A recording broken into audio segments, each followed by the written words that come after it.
তুমি কি কখনো কল্পনা করেছ একজন মা যার ঘরে জ্বলে না আগুন, যার সন্তান ক্ষুধায় কাঁদে, আর তবুও তিনি নিজের ইফতার অন্যকে দিয়ে দেন?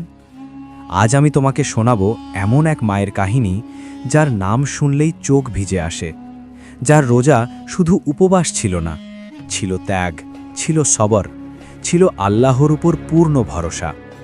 তিনি হলেন ফাতেমা বিনতে মোহাম্মদ রাদিয়াল্লাহু আনহা, নবীজি সাল্লাল্লাহু আলাইহি ওয়াসাল্লামের সবচেয়ে আদরের কন্যা, জান্নাতি নারীদের সর্দারনী। কিন্তু দুনিয়ায় তার জীবন ছিল কষ্টে মোড়া, ক্ষুধায় ভেজা, ত্যাগে ভরা। আজকের কাহিনী মা ফাতেমা রাদিয়াল্লাহু আনহা কিভাবে রোজা রাখতেন। এ কাহিনী শুনলে তুমি শুধু শুনবে না, তুমি অনুভব করবে। তোমার বুকের ভেতর কিছু একটা কেঁপে উঠবে। মদিনার আকাশ তখনও ফজরের আলোয় ভেজা।